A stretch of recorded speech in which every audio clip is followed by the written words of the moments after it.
নমস্কার, নিউজ 18 বাংলার ডিজিটাল পেজে আপনাদেরকে স্বাগত। আপনাদের সঙ্গে রয়েছে আমি আবির।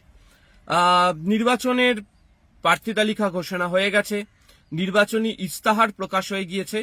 এবার রাজনৈতিক দলগুলির তরফ থেকে রাস্তাতে নেবে তাদের যারা দলের হেভিওয়েট রয়েছেন, তাদের যারা প্রচারের ক্ষেত্রে অত্যন্ত গুরুত্বপূর্ণ রয়েছেন, তাদেরকে সঙ্গে নিয়ে যে প্রচার পর্ব, বিশেষ যে প্রচার, তাও শুরু করে দিতে চলেছেন। এর মধ্যে দুটি বিধানসভা কেন্দ্র রয়েছে, যে দুটি বিধানসভা কেন্দ্র এই নির্বাচনের ক্ষেত্রে অত্যন্ত গুরুত্বপূর্ণ এবং যে দুটো নির্বাচনী বিধানসভা কেন্দ্রকে বলা হয় কার্যত হেভি ওয়েট।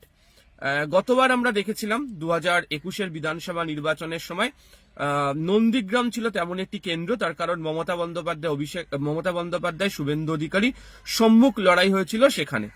আর আমরা দেখলাম হচ্ছে এবারের ক্ষেত্রে ভবানীপুর বিধানসভার কেন্দ্র, তার কারণ এখানে মমতা বন্দ্যোপাধ্যায় বনাম শুভেন্দু অধিকারীর জোরদার রাজনৈতিক লড়াই হতে চলেছে এবং আজকেও এখনো পর্যন্ত ভবানীপুরের বিভিন্ন জায়গাতে জনসংযোগ, বাড়ি বাড়ি গিয়ে জনসংযোগ, পুরনো কর্মীদের বাড়ি গিয়ে কথা বলা, এই সমস্ত কিছু সারছেন হচ্ছে শুভেন্দু অধিকারী। এবং উল্টো দিকে আমরা দেখতে পাচ্ছি ভবানীপুরেরই বিভিন্ন জায়গাতে দেওয়াল লিখন চলছে তৃণমূল কংগ্রেসের। এবং গত বৃহস্পতিবার তৃণমূল কংগ্রেসের রাজ্য সভাপতি সুব্রত বক্সির বাড়িতে কাউন্সিলরদেরকে নিয়ে ফিরাদ হাকিম, সুব্রত বক্সি যে বৈঠক করেন, সেই বৈঠকেই সিদ্ধান্ত হয়েছিল তারা ওই খানিকটা বাংলা নিজের মেয়ে কি চাই এই ধাঁচে ভবানীপুরের মেয়ে এই স্লোগানকে সামনে রেখে তারা প্রচার কর্মসূচি শুরু করবেন। এবং তারই প্রেক্ষিতে উন্নয়ন ঘরে ঘরে, ভবানীপুর মেয়ের নিজের ঘরে, এই ধরনের স্লোগানকে তারা সামনে রেখেছেন এবং সেই স্লোগানকে সামনে রেখে চারিদিকে দেওয়াল লিখন, পোস্টার, তারা সেটাকে নিয়ে এসছেন এবং তারা শুরু করছেন। কিন্তু এই দুই জায়গাতেই বিশেষ করে ভবানীপুরের ক্ষেত্রে, যেহেতু মমতা বন্দ্যোপাধ্যায় গোটা রাজ্য জুড়ে প্রচারের ক্ষেত্রে ব্যস্ত থাকবেন, ফলে তার পক্ষে তো শুধুমাত্র ভবানীপুর কেন্দ্রিক প্রচার বা ভবানীপুরে তিনি বসে থাকবেন এমনটা নয়। আবার অভিষেক বন্দ্যোপাধ্যায়ও বিভিন্ন জায়গাতে তিনি প্রচার সারবেন। একই রকম ভাবে শুভেন্দু অধিকারীও তিনি ভবানীপুর এবং নন্দীগ্রাম, যেহেতু দুটি কেন্দ্র থেকেই প্রার্থী, তিনি এই দুটো জায়গাতে যেমন প্রচার সারবেন, তেমনি রাজ্যের বিভিন্ন জায়গাতেও গিয়ে তিনি তার প্রচার কর্মসূচি তিনি চালিয়ে যাবেন। তো এই আবহের মধ্যেই ভবানীপুর এবং নন্দীগ্রাম দুটি জায়গাতেই দলের নেতা কর্মীদেরকে নিয়ে বিশেষ কৌশল নিচ্ছে হচ্ছে তৃণমূল কংগ্রেস। যে কারণে আগামীকাল সন্ধেবেলা ভবানীপুর 82 নম্বর ওয়ার্ড চেতলা অহিন্দ্র মঞ্চে কর্মী সভা করবেন মমতা বন্দ্যোপাধ্যায়। আগামী 25 তারিখ নন্দীগ্রামে গিয়ে কর্মী সভা করবেন অভিষেক বন্দ্যোপাধ্যায়। অর্থাৎ দুই নেতা দু জায়গার ক্ষেত্রে দায়িত্বে তারা রয়েছেন। এক হচ্ছে যে মমতা বন্দ্যোপাধ্যায় ভবানীপুরের এর আগেও এসআইআর প্রক্রিয়া চলাকালীন যারা BLO 2 ছিল, সেই BLO 2দেরকে নিয়ে তিনি বৈঠক করেছেন। তারা কিভাবে ঘরে ঘরে গিয়ে প্রচার করবেন সেই প্রচারের ব্যাপারে তাকে সিদ্ধান্তের কথা জানিয়ে দেওয়া হয়েছে এবং তারা গিয়ে সেই ধরনের বাড়ি বাড়ি গিয়ে তারা প্রচারের কাজ করেছে। আবার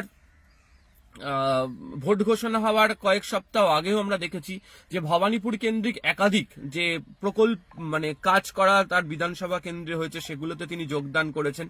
এবং যারা কাউন্সিলররা রয়েছেন তাদেরকেও ইতিমধ্যে নির্দেশও দিয়ে রাখা হয়েছে যে বাড়ি বাড়ি গিয়ে নম্রভাবে প্রচারে কোন কোন বিষয় বলতে হবে, বহুতলগুলোতে জোর দিতে হবে, এই ধরনের কথা বলা। ফলে যারা কাউন্সিলর রয়েছেন, যারা কর্মী রয়েছেন, তাদেরকে কার্যত হোম টাস্ক এই কর্মী সভা থেকে মমতা বন্দ্যোপাধ্যায় তিনি ভবানীপুর থেকে দেবেন, এমনটাই আগামীকালের এই বৈঠক থেকে মনে করা হচ্ছে। দ্বিতীয় হচ্ছে যে অভিষেক বন্দ্যোপাধ্যায়ের ক্ষেত্রে আমরা দেখলাম কেন তিনি নন্দীগ্রামে যাচ্ছেন, তার কারণ হচ্ছে যে নন্দীগ্রাম বিধানসভা কেন্দ্র এবারও নজরে। এবং যেদিনকে নন্দীগ্রাম বিধানসভার জন্য প্রার্থী তালিকা ঘোষণা করা হলো, সেই প্রার্থী তালিকা ঘোষণা করার কয়েক ঘন্টা আগেই আমরা দেখেছি যে পবিত্র কর, যিনি বিজেপি ক্যাম্পে ছিলেন, তাকে তৃণমূল কংগ্রেস নিয়ে এসে যোগদান করা এবং কালীঘাটেই অভিষেক বন্দ্যোপাধ্যায়ের অফিস, সেখানে তিনি যোগদান করেন এবং কয়েক ঘন্টার মধ্যে তাকে প্রার্থী হিসেবে ঘোষণা করে দেয় তৃণমূল কংগ্রেস। এবং এই পবিত্র কর হচ্ছে শুভেন্দু অধিকারীর আগে তৃণমূল ছেড়ে বিজেপিতে যোগদান করেছিলেন 2020-তে সালে। ফলে এই ব্যক্তিকে নিয়ে এসে প্রচার করানোর ক্ষেত্রে অবশ্যই বা তাকে প্রার্থী করার ক্ষেত্রে অবশ্যই রাজনৈতিকভাবে তারা গুরুত্ব দেওয়ার কথা তারা বলেছেন এবং সেই প্রসঙ্গের কথাও তারা অবতারণা করেছেন। তো এর আগে বা অতীতে দেখতে পাওয়া গিয়েছে যে নন্দীগ্রামে বিভিন্ন সময় তৃণমূলের যারা পুরনো নেতা কর্মীরা রয়েছেন, তাদের অনেকে নিজেদের মধ্যে দূরত্ব, দ্বন্দ্ব, নিজেদের মধ্যে বারবার ধরে সমস্যা, নির্বাচনী ফলাফলের ক্ষেত্রে একটা প্রভাব ফেলে।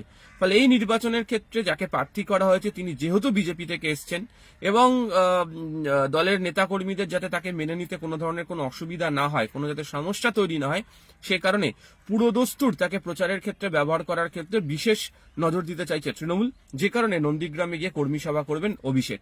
এবং আমরা দেখেওছি যে সেবাশ্রয় প্রকল্প নন্দীগ্রাম পর্যন্ত অভিষেক বন্দ্যোপাধ্যায় তিনি নিয়ে যান, তিনি সেই প্রকল্প করেন। ফলে সার্বিকভাবে নন্দীগ্রামের ক্ষেত্রে বর্তমান অবস্থাতে দাঁড়িয়ে 1 ইঞ্চি জমি ছাড়তে রাজি নয় তৃণমূল। ফলে একদিকে ভবানীপুরে মমতা বন্দ্যোপাধ্যায়, অন্যদিকে নন্দীগ্রামে অভিষেক বন্দ্যোপাধ্যায় কর্মী সভা করে দলের নেতা কর্মীদের নির্বাচনী কেন্দ্রিক প্রচারের ক্ষেত্রে কি ভূমিকা নিতে হবে তা কার্যত বুঝিয়ে দেবেন। আরো তথ্য এবং খবরের জন্য নজরে রাখুন নিউজ 18 বাংলা ডিজিটাল পেজ। আপাতত ধন্যবাদ।